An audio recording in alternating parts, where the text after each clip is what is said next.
Grew up here in Athens, but I was, as Dr. Walker said, I was away for a long time.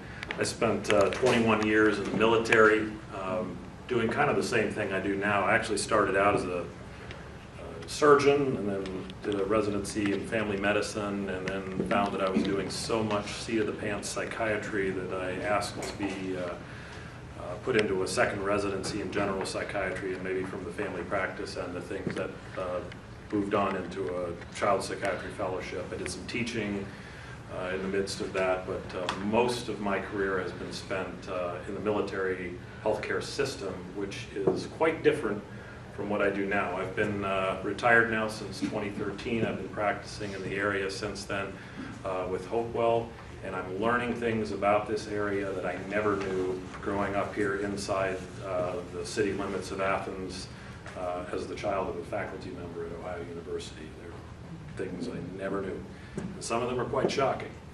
So today we're going to talk about helping kids with mental illnesses in a rural setting. This isn't meant to be an all-inclusive, all-informative talk, really more to kind of spur some discussion, because there are a lot of things that are lacking in the system, and there are solutions that we need to find. So it's really building communities and bringing communities together that are going to get us ahead of this problem. I guess this is kind of where, the requisite disclaimers and disclosures. I do have a faculty affiliation at OU. I teach at the medical school there. What I'm saying is my own opinion today. It does not reflect policies or practices at OU HCOM, nor NAMI, or Hopewell Health Centers, or my old employer, the U.S. Navy. I don't work for any drug companies or anything like that. I have no disclosures financially. So, you know, this is kind of what I thought when I moved back to Athens. It was an idyllic place to grow up, very safe. I don't remember ever locking the house until my dad finally bought a computer to do his research on. Kind of like Mayberry, you know.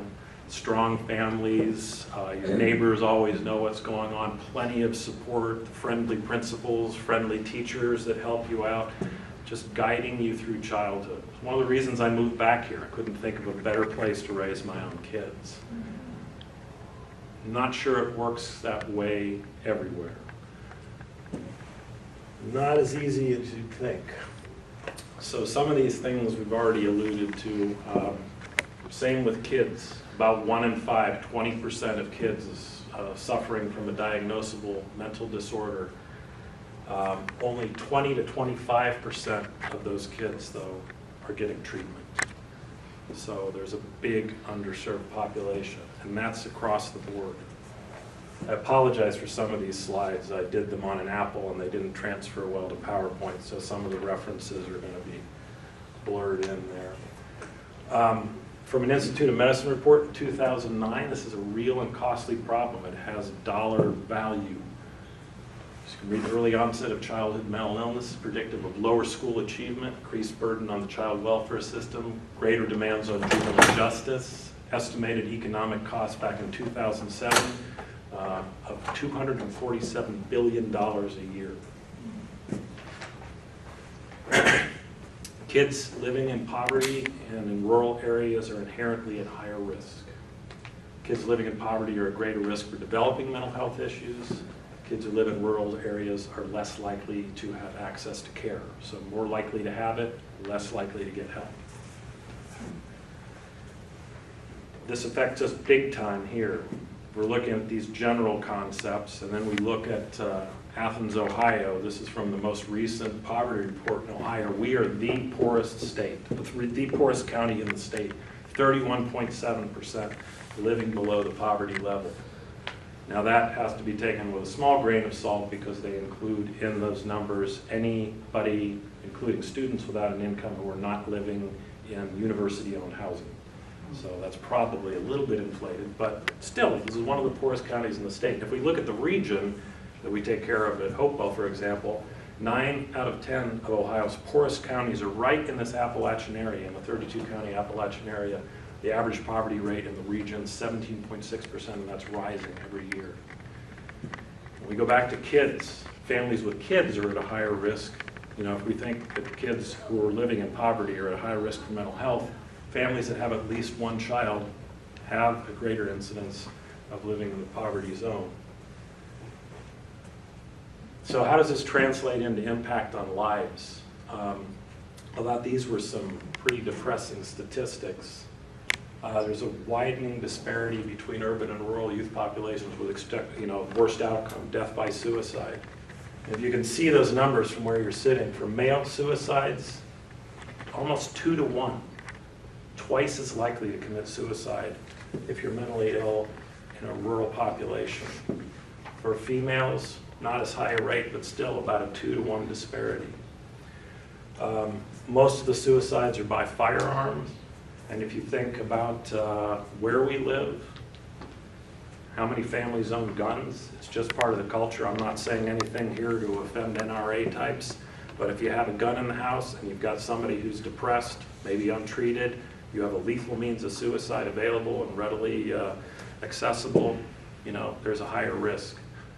It's just that with firearms, the rate of suicide completion is higher. If you try and take pills or hang yourself, you're less likely to succeed. If you have access to a gun, you're more likely to succeed. It's an underserved population. Again, we're talking about the incidence and then access to care. 65% of rural pediatricians surveyed in 2010 report that the number of subspecialists available in their area to which to refer kids is poor or fair at best. And of those subspecialists, child and adolescent psychiatry ranks way up there. Pediatricians are far more likely, this is a health affairs study from the government, to have more likely than adult pediatricians or adult primary care providers to have difficulty referring their clients for mental health services. There are more services available for adults. The lack of a mental health workforce is a major factor affecting access to service. The providers just aren't there. CAPS, for purposes of this talk, that stands for Child and Adolescent Psychiatrists. These are some estimates from the government's National Health Workforce Information and Analysis and the American Academy of Child and Adolescent Psychiatry. Estimates vary from 10 to 45% of what we need is what's out there. Training programs to put people into the pipeline have actually decreased.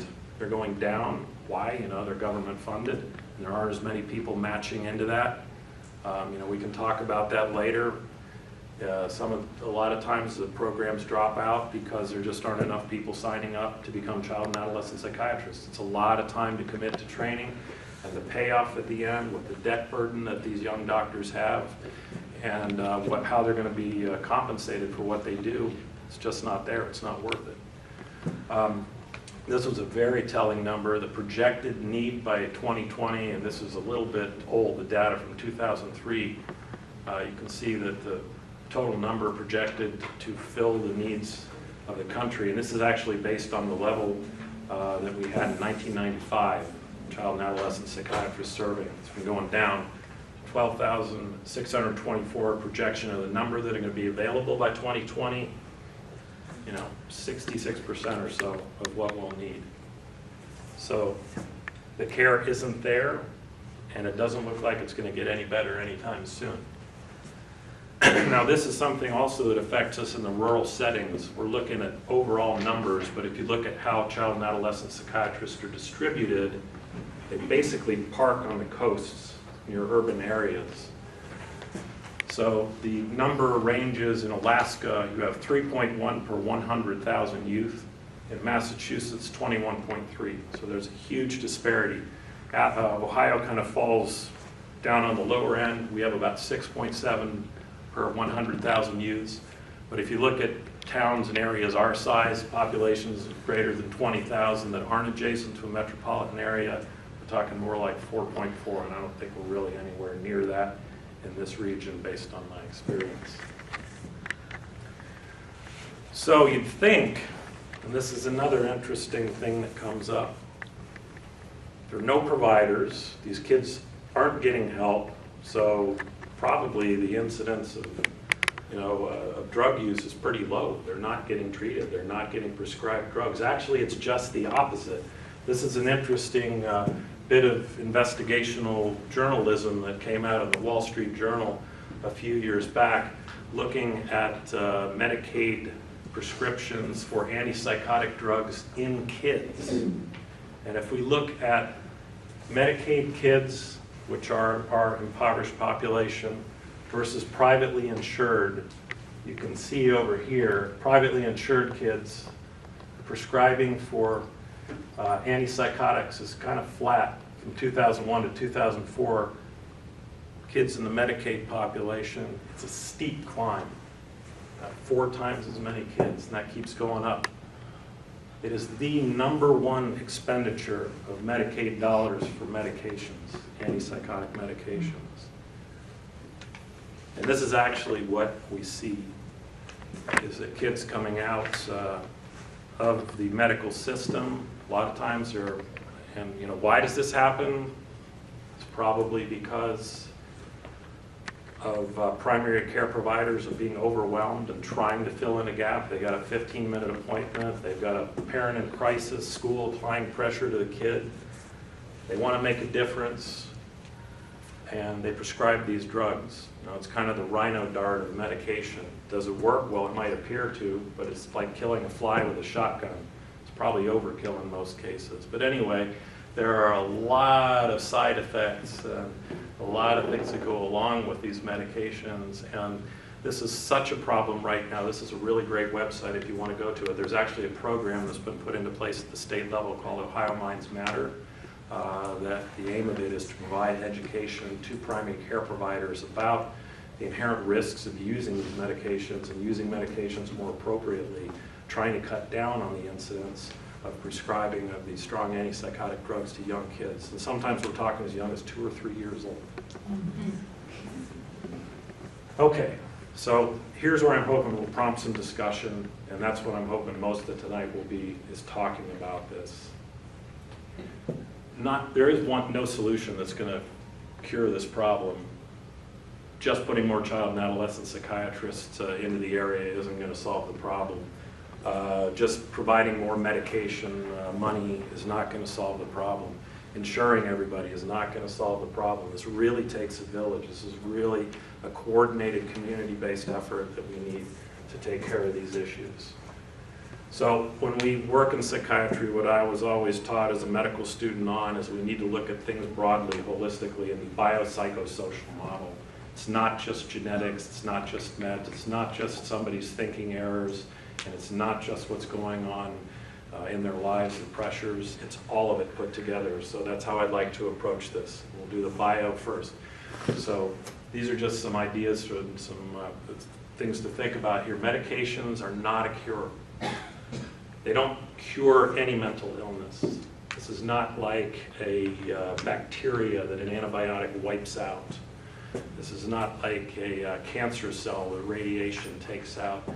Medications mitigate symptoms and they can help with functioning, but they do not cure the illness. And there's a misconception out there, and here my own biases are probably coming out, largely because of the pharmaceutical industry and some spurious claims that are made. I mean, we've all seen the TV with the happy little Zoloft balls bouncing around, and happy people. If you look at the bottom of the screen, it's always paid actor, not actual patient, running around looking happy, in perfect physical shape, and they're taking these psych drugs and they live happily ever after. They're a very helpful tool. I'm not anti-med. Medications can really help kids function better, but they are not a cure, and we can't put all our eggs in that basket, which is, I think, what sometimes happens when parents seek treatment. It's a medical model that they're after. There's got to be a magic pill, and when one pill doesn't work, you add more, and you add more, and you add more. And if somebody hasn't had the appropriate training, sometimes that can get out of control.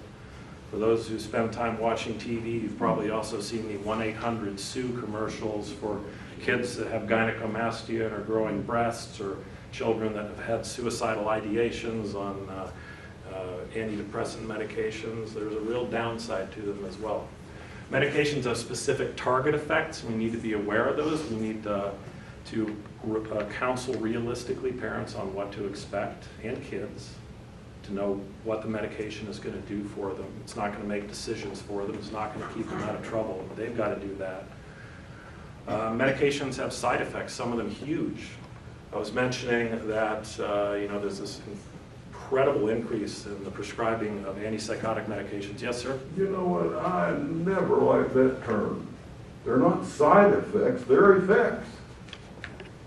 You know, it's like something that just, using that term is like, well, it's not really important. But there are effects on those drugs, and some of them are horrible. We used to call those poor, when I worked in mental health, those people, their feet wouldn't leave the ground when we called it the Thorazine shuffle. They were brain damaged. Right. Right, and that was supposed to be the big cure-all. Well, yeah, and the big breakthrough with the second generation antipsychotics, which is more what's being prescribed to the kids, was that you wouldn't have as many of the neurological side effects, but nothing is free. The big trade-off there, wait just a minute please, is the cardiometabolic side effects. It's this massive weight gain that the kids are having, and a lot of times this goes completely unmanaged. I've seen, for those of you who can translate a body mass index into a body image there just in your head, kids 8 years old walking in with body mass indexes of 41, 42 because they've been put on these medications. So there are big side effects that that have to be managed. And as I alluded to before, more is not always more. Piling more medication on is not necessarily going to improve the problem. We need to be very judicious about the way we use medication and do things in an evidence-based way. I'm sorry, you had a question. No, it was just a comment that when meds are prescribed, they're for an effect, and things that happen otherwise are side effects. It's not to minimize any other. But you're right. You're right. I think if you ask a patient, who's suffering from some of those things, if that's just a little inconvenience on the side. It's a little more than that. And I think when we're talking about the biological too, we have to look at the patient in a more holistic way. This isn't just about mental health symptoms, medication, it works or it doesn't work. How's the person's whole health? And we're talking about kids growing up in an impoverished area. We think about it. What are some of the things that they're lacking? Usually there are a lot of things going on. Maybe the family isn't intact. A lot of these kids are being cared for by elderly relatives or friends or the foster care system. There may be lots of kids in the house, too many for an aging parent or grandparent to manage. A lot of these kids have the electronic babysitter. Sleep is often horrible. Often it gets approached just with medication right out of the gate. But when you sit down and talk to these parents, what do they do at night? Well, he's on the Xbox and he won't go to sleep. Of course he won't. He's got the television on in his room. Won't go to sleep. Of course not. Not bothering anybody, but not getting very good sleep. More and more and more and more well-done research suggests, there's some pretty serious consequences to a developing brain when you're not getting sufficient sleep. So when these kids are getting up for school in the morning, having slept 4 hours or maybe not at all because they've been on the electronics all night, or maybe they're up because of domestic violence going on, or maybe because there's a meth lab next door, who knows, that has an impact. These are things that need to be addressed. Nutrition, huge thing. A lot of the kids that I see, and this happens because there's no money there. They're living on ramen noodles. Is that sufficient nutrition for a developing brain? No. Management of comorbid medical conditions. If a kid's got allergies or juvenile onset diabetes or asthma or any of these things, these medications have side effects. These things can impact the way that a child behaves. And these conditions need to be managed. One of the big things that we see in our population too is that mental health care is the only care that these kids are getting. Many of them don't have a primary care provider. Many of them aren't up to date on their immunizations. Many of them have never had nutrition discussed or sleep discussed, or what's developmentally appropriate discussed. They're just not receiving that care. These things also need to be addressed if we're going to effectively take care of kids. Psychologically, what I think are some important points for discussion: kids are resilient. They bounce back. It's amazing. Kids who've been through awful trauma, if you provide them a time and a place to heal, a lot of the time they will, without medication in a lot of cases. I don't know how many times I've seen since moving back here and starting to practice here, a kid who was melting down at school, who was causing tremendous disruption, who maybe one foster parent has written off as completely unmanageable, go to a more secure, regulated setting. You have some great therapeutic respite parents in the area who take care of these kids. You can see a kid make a turnaround within a week. Look like a completely different kid just because they're regulated, their environment is regulated, somebody's paying attention to them, somebody's making sure they sleep, somebody's making sure they get 3 hot meals a day. I consult over at the Washington County Juvenile Center, and they do a great job over there. They have a really caring staff. But one of the things that I've noticed when I go over there, some people will say, well, isn't it horrible to go over there? Don't you hate working there? And I say, no, I actually love working there. I love working with the kids there because that's one place you can make a difference. If you need a kid to sleep more, staff takes care of it. They don't have access to the TV at night. They go to bed at a decent time. Somebody helps them with their homework. And going back to nutrition, this is one of the first places a lot of these kids have ever been where they get 3 home-cooked meals a day. And it's wonderful just to see kids blossom with that. It's sad, but when you sit down with a kid, who's been thrown out of school, and usually they're on probation for something, and they're talking about, the first time they've ever had a home-baked chocolate chip cookie, and how wonderful it is. I mean, that's sad. You can see how deprived the environments that a lot of these kids grow up in are.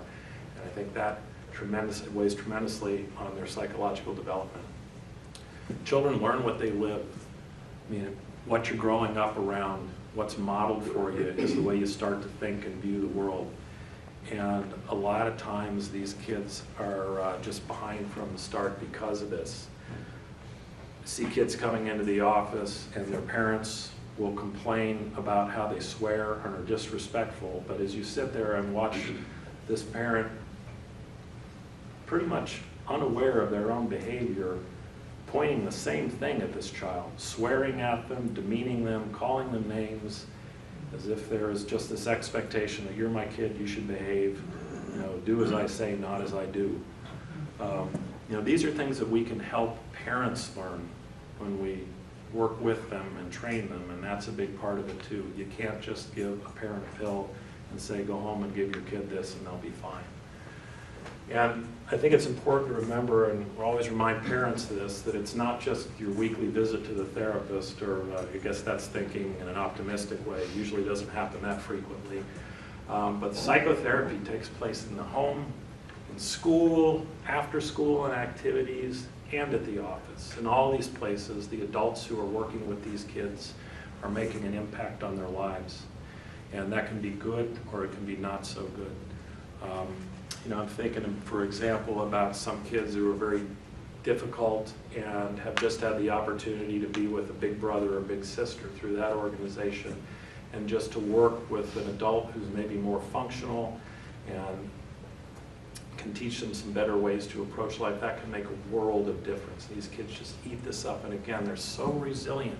They can bounce back. Kids, when you first see them, you might think they don't ever have a chance of recovery, and they do. They can really bounce back, and I think that's another thing that we need to think about psychologically, is to really emphasize the model not of chronicity, that we label these kids early on, you're bipolar, you're oppositional defiant, your conduct disorder, whatever, as if they're wearing some scarlet letter around, but to think more about the model of recovery, that they can recover from this and they can become very functional adults. Social, this is probably the most important part from my observations. What can we do? How can we change the community? How can we change the fabric? One big thing that our agency is moving toward, and this is getting a lot of attention in the literature and at the national level as far as where we go with access to care and provision of health care, is integrated care. One of the things that seems to be a big difficulty is that the right hand isn't talking to the left. You know, you've got a pediatrician trying to make a difference and maybe prescribing medicine. They don't even know that there's somebody to refer the kid to. The system is not well integrated. So the whole idea of integrated care is to put those elements together. We're working on that in this area, getting this up and running. It's largely based on a model out of Tennessee in Knoxville called Cherokee. I've been down to visit that. It's really amazing what they do.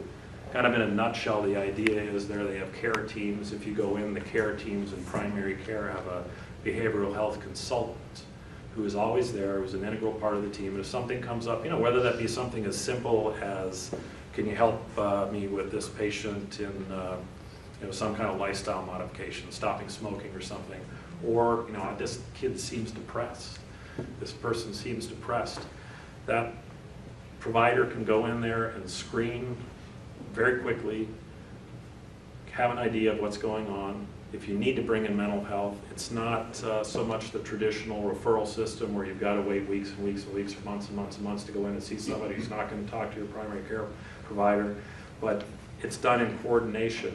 Psychiatrist appears on a video screen, everybody sits down together, you talk through the case, an assessment and a diagnosis is made, and then the psychiatrist is more counseling the primary care team on how to proceed at that point. Here's the medications I would suggest. If this doesn't work out, get back in touch with me. And that communication line is always kept open. So you're providing much faster access to care, and it's all done through your primary care kind of at the entry level, rather than this referral to a specialist and follow-up that's not always guaranteed, and communication between providers that isn't always there. So I think that's a very positive way forward. Getting that up and running requires time and money and investment. Training, you know, what can we do to better train our healthcare providers? In primary care, again, I used to be a family physician. My behavioral health training as a family physician was 1 month long. 2 months of that was at a substance and alcohol abuse treatment center, so sat around with alcoholics, so really only 2 weeks doing psychiatry. Very little exposure to kids. You just don't learn. You don't get the exposure to it that you should. So, you know, allowing greater training, having that recognition in primary care that we need to have more exposure to mental health care, mental health treatments, what's the right way to approach things, I think would be immensely helpful. This might mean extending training times. This might mean creating fellowships. Another thing I think about, maybe things have changed, but when I was a family physician, one of the things I was thinking about doing was a rural family medicine fellowship. Now I know now that rural family medicine should definitely include mental health training, but the emphasis was on delivering babies out in the wild. You know, so you could do a C-section by yourself. So it was basically more obstetric training, but really no mention of mental health stuff. We need to think not just about primary care, but you know, the child. How can we get more child and adolescent psychiatrists into the mix? Because there is a time when you maybe exceed your comfort level, and there's a time when you need to punt, when you need to ask for a second opinion, and it's nice to have that person there. So how can we get more in the pipeline? How can we get them here? That's a difficult proposition. I think, you know, one of the reasons people don't move to an area like this is, you know, the same reason college professors are reluctant to come here, or maybe their spouse doesn't want to come here. There isn't as much of a support network. You aren't at a big hospital. You don't have the colleague support, but it's also reimbursement. So what can we do there? Maybe some of the things that have been tried more in the primary care arena, loan repayments, government support for taking over practices in underserved areas. Maybe the provider won't stay there forever, but it could close some gaps. You know, again, these are just some things to start discussion. Nurse practitioners, we make a lot of use of those in rural areas. One of the biggest difficulties I see with using nurse practitioners is the training. Some of them are very well trained, others have a fairly narrow field of training. And what do I mean by that? There's didactic training, but basically the on-site training with patients is under the tutelage or supervision of maybe one nurse practitioner and one doctor. You're learning one person's prescribing styles versus the fellowship model that we use in the child and adolescent psychiatry, where you're spending 2 years doing rotations in hospitals with lots of different providers, a lot of didactic training, but you're getting, I think, a greater breadth of training. And that is really where I see a hole in training in general, that we need to have that greater breadth of training. And then ongoing training. I really believe strongly that what most of the medical professions are pushing toward, the maintenance of certification, that's basically a way of forcing you to do continued medical education, is a great idea, because ideas change out there. You can't just keep doing the same thing year after year. Science shows us a better way a lot of the times. Therapists, it's a tall order coming to a place like this. You have a lot of challenges, and I think we need to provide our therapists who are working with these difficult families and kids the opportunity to train and learn specific therapy techniques that are applicable in the population. Probably the biggest need is the ability to work with kids who have been traumatized. Oops.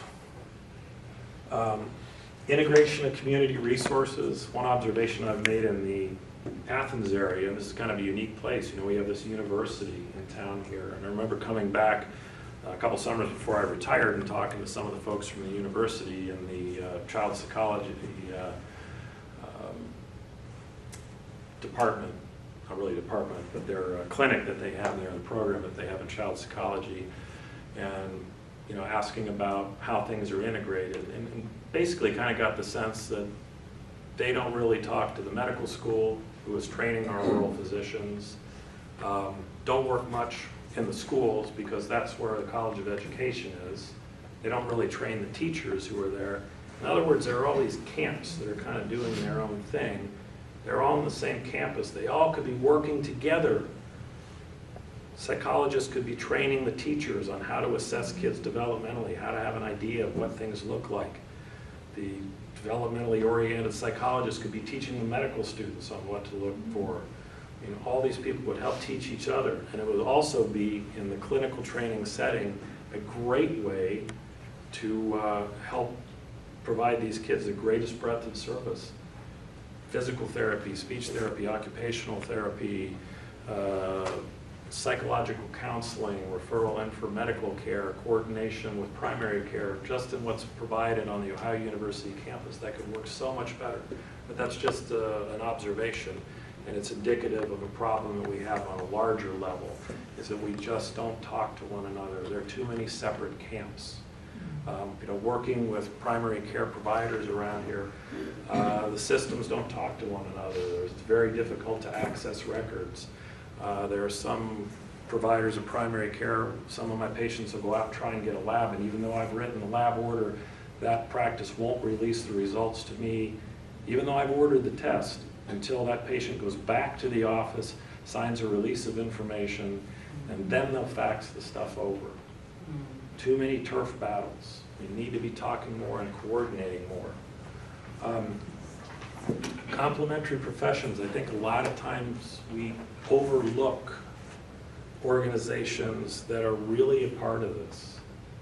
Teachers are huge in this. Our schools are a big part of child mental health care. Teachers spend a good part of the day with these kids. They're some of the greatest influences these kids have in their lives. They provide some of the best information that we have to work with. It's one of the things I rely on immensely, and I love it. We have checkbox observation forms that go to the teachers. What I always pray for when these things come back is that they'll write narrative comments at the bottom, because those observations are as good as gold. And it can really help, for example, when a teacher sees that a kid is really trying and there's obviously something going on at home, that collateral information, and not just a frustrated parent saying, I don't know what to do with this kid, it's horrible. That can really make a huge difference. And then making meaningful interventions at the level of the classroom is also invaluable. So, we're looking at complementary professions, teachers,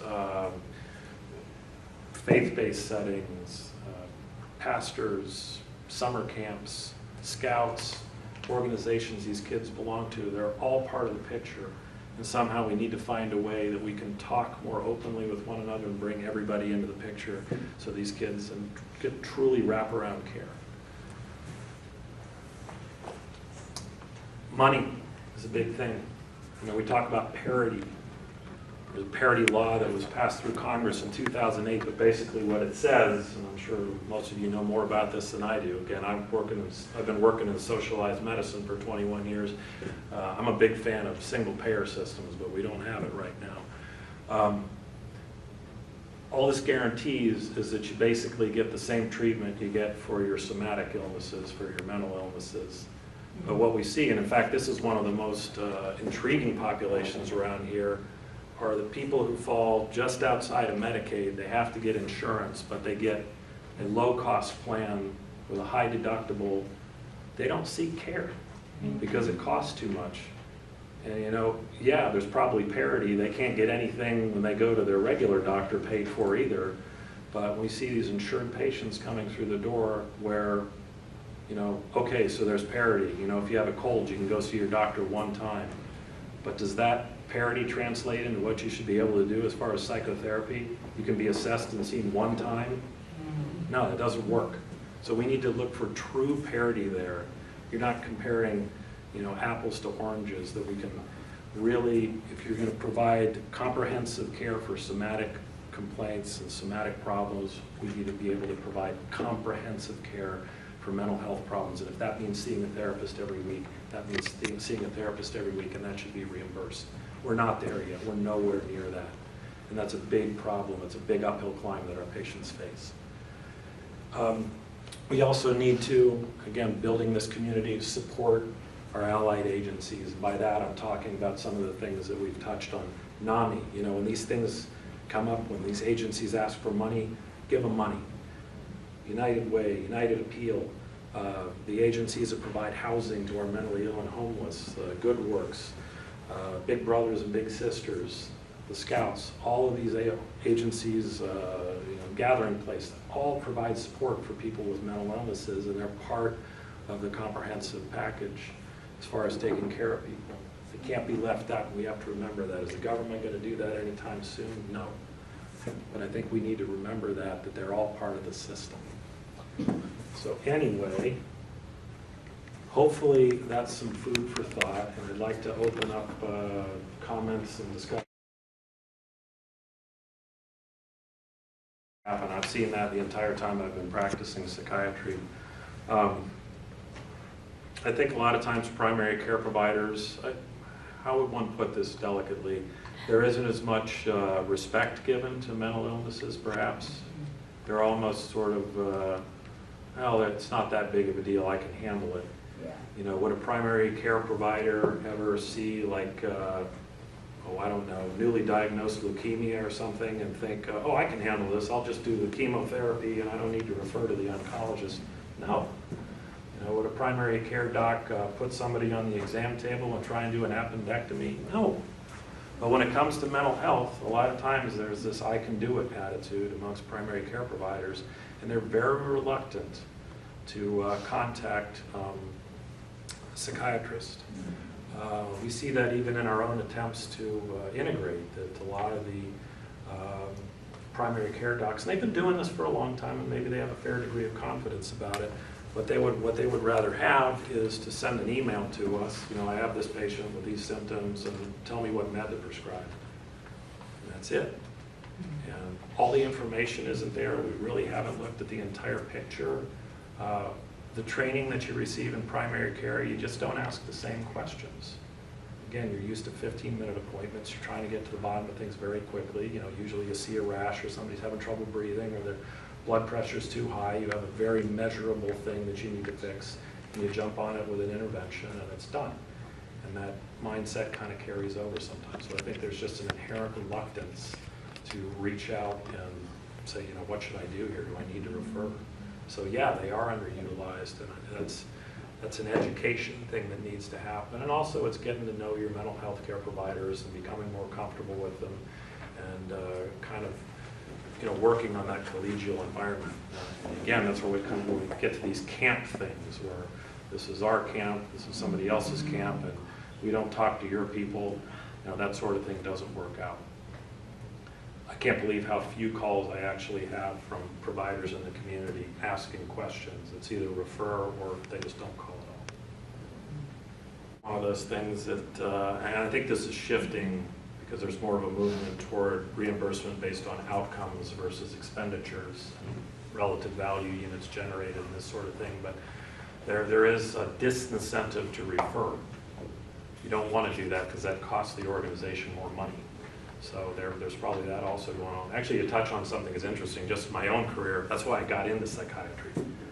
When I was a family physician, I was working out in the Puget Sound area outside Seattle, and we got a lot, it gets really dark up there, so there's probably a seasonal affective component going on. I was talking to a medical student about that today. But we also took care of a particularly difficult population. That's where the ballistic missile submarine base is at Bangor. And these folks have the highest divorce rate in the military. They have a horrible lifestyle. These guys go out on 72-day patrols.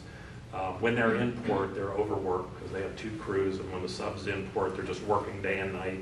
And it's dark. And when they're out, it's a strategic thing. The sub goes underwater and there's no communication. So the families are left behind with their spouse gone. And so I take care of all these families, and the moms would come in, and the kids would come in, and it was just one cold after another, and one ache and complaint after another. I'm this, probably depressed myself, overworked resident, and I was just thinking to myself, go buy some Tylenol, why are you bothering me again? And I finally started asking, how are things going? Just in general, how are things going? Your husband's deployed, right? And then boom, the floodgates open and people start talking about all these things that they have. And that's when I realized how woefully underprepared I was for this. But when you start addressing those things, people stop coming in every week because you finally started to listen. So yeah, that's huge. Yes? I would say from the person on the other side of the couch that it's really valuable to spend some time with a kid I understand. without the parent there. I think what makes all the difference in the world is how you approach that with the parent. Right. And the first couple times you need to see the kid with the parent and really forge a relationship and gain trust with the parent. And typically, most of what I do is med management, so the parents are in there anyway. But especially with the adolescents, they really do need that time because there are a lot of things the adolescents will not touch on if their parent is there. Their answer to every question is fine, good, Yes. fine. And I understand what you said is building the relationship with the parents, but I think a lot of times that isn't done Yeah. from the beginning. If a parent gets that sort of threatened sense that you need to stay out there, I'm going to talk to the kids. It's almost like they're being interviewed for some kind of a police investigation or something like that. That's the perception. But that can be invaluable to get meaningful information from the kid, because otherwise, a lot of times you're operating in the dark. You're basing all your treatment decisions on what a parent says, and a lot of time a parent, the Navy, I used to get angry with patients, especially when I was overseas, because most of them were on base. When somebody blew off an appointment, I got kind of peeved because I knew they were 4 blocks away. So when they said, "I can't make it," yeah, you can. You don't have a car, you can walk, burn a calorie. But now, this is a real problem. I have patients who can't make it to appointments because they don't have gas money, or they don't have a car. And it's a real problem, and it goes along with this stuff we're touching on, poverty. And that's part of the reason, those are just statistics. There's less access to care. Maybe sometimes it has nothing to do, there may be a grand mental health care facility right there, but if you can't find the ride, that doesn't mean anything. So a lot of this stuff has its roots in poverty. This is where a really robust community mental health system can pay off big time. It's not just the people writing the prescriptions, but the therapists, the case managers are huge. They're the ones who go out and see the kids in the home, who work with the parents, who will arrange a ride if somebody needs one. Where I work, we've got drivers that will go out and get the kids. There aren't enough. We don't have enough of any of this stuff. But that can really make it happen when a family would otherwise have no way of doing it. but it's that whole system.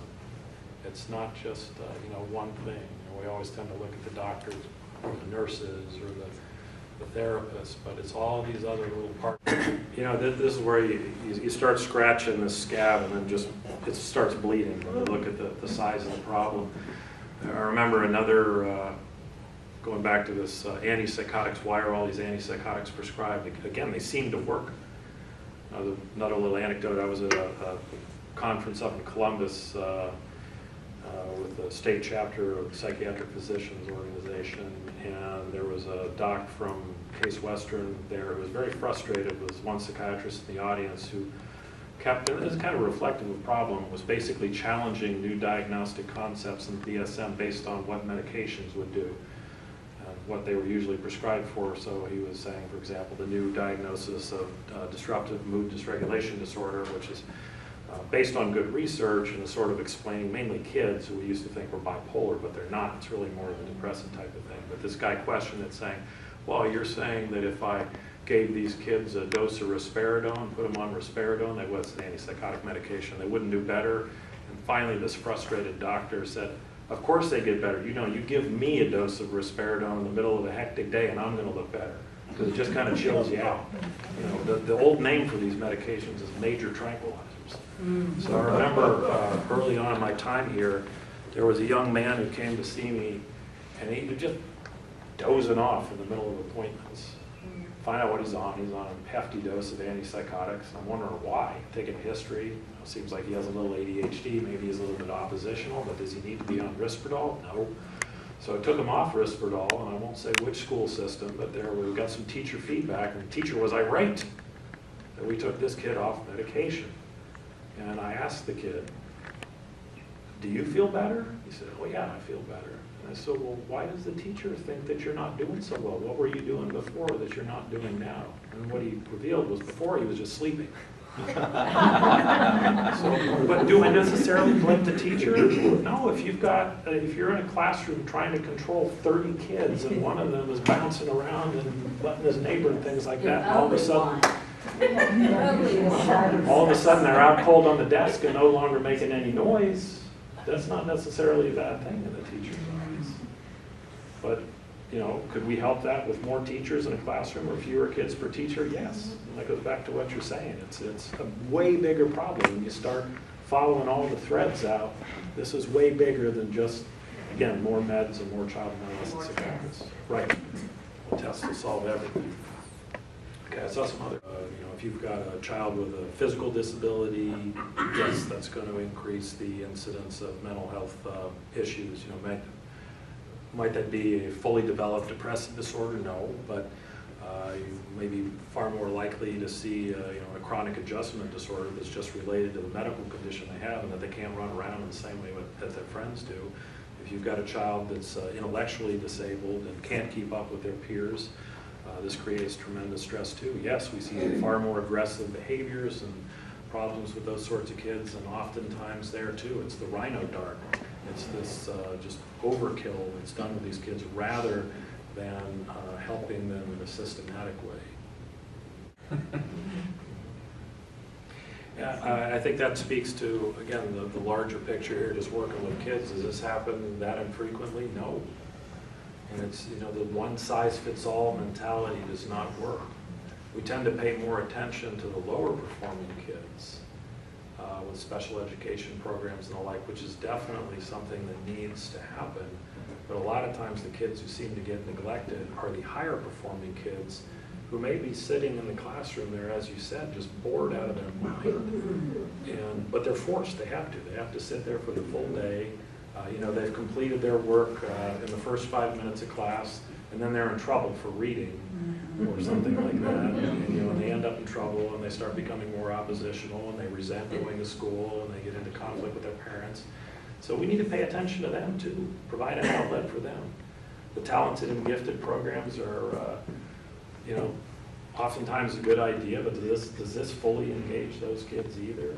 Not always. I think those are especially, all kids need to be met on an individual level, but probably especially those kids. And learn something new every day. Right. Both of them. Well, here they don't do differentiation in the classroom, so they teach the bell curve right down the middle, And a lot of the gifted kids, even high functioning autism, who are very intelligent but do have some behaviors at times, are often advanced, but then they lose their peer group. So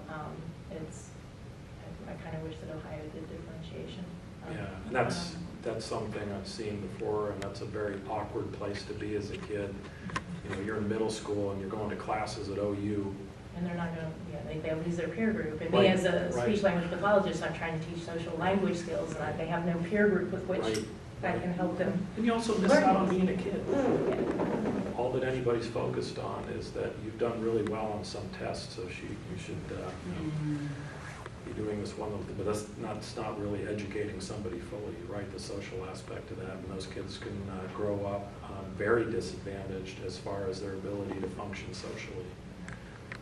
I'll never forget this one case that when I was in training, we had a very analytically based training program in Washington, and one of the places that still had training therapy. And actually one of the guys who taught us was my training therapist. He was an analyst. He worked with kids and with adults, and kind of told us a story about a client that he had in his Connecticut Avenue office there with the modern art on the walls and the analytic couch and all these things. This guy who, brilliant engineer, kind of on the autism spectrum though, kind of talking about this, that the ideas he could come up with had very much advanced his career. He was doing very well financially, but the reason he was there seeing this psychiatrist is he had no idea how to function around people. And he talked about how he had to learn to pretend. You know, he would see social cues from people that he kind of learned from their gestures and the way they were telling a story in a certain cadence. Oh, he's telling a joke, so I'm supposed to laugh. So the guy had learned to laugh and to kind of blend in when he was at these defense contractor cocktail parties. But this is what frustrated him. He said, I have no idea why these people think this is funny or why they even do this. No clue. He just learned to fake it. My son's still there. And if this could only expand, it would be better. Unfortunately, it's not reimbursed time.